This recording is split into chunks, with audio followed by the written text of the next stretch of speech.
त्या दरम्यान ह्या सर्व मित्रांनी मला जेवढी साथ दिली त्या जोरावर, त्या बळावर मी माझं शालेय शिक्षण पूर्ण केलं.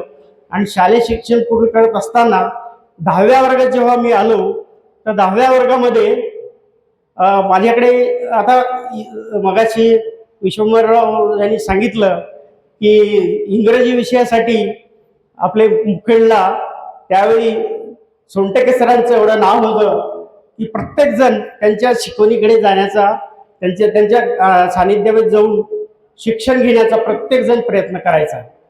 तर मलाही इच्छा झाली की सरांकडे जाऊन, आणि मी होतो जिल्हा परिषद शाळेला, सर होते हुतात्मा माधव विद्यालयाला. पण सरांना मी जाऊन फक्त भेटलो.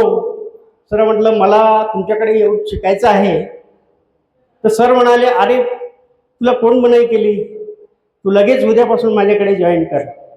आणि सरांनी मला विनामूल्य 10वीचं पूर्ण वर्ष त्यांनी इंग्रजी विषयाचं ज्ञान दिलं. आणि म्हणून मी त्यावेळी चांगल्या मार्काने 10वीला पास होऊ शकलो, फर्स्ट क्लासमध्ये पास होऊ शकलो.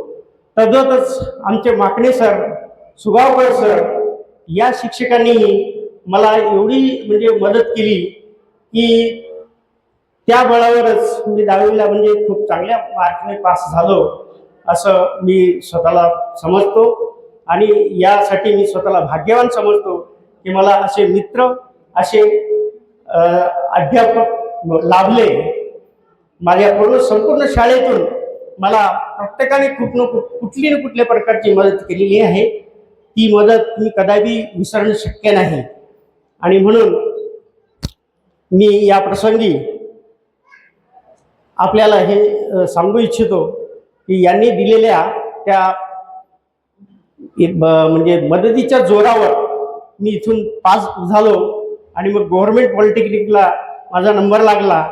आणि गव्हर्नमेंट पॉलिटेक्निक होऊन मी पुढे एक ज्युनियर इंजिनियर म्हणून पाटबंधारे खात्यामध्ये मला नोकरी मिळाली. आणि माझं पूर्ण करिअर मी पाटबंधारे विभागामध्ये घालवलं.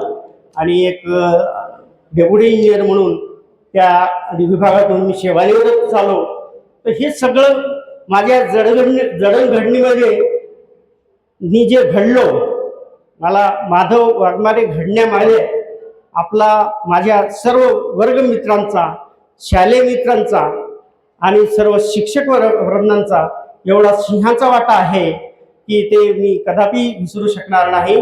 त्याबद्दल मी आपला सर्वांचा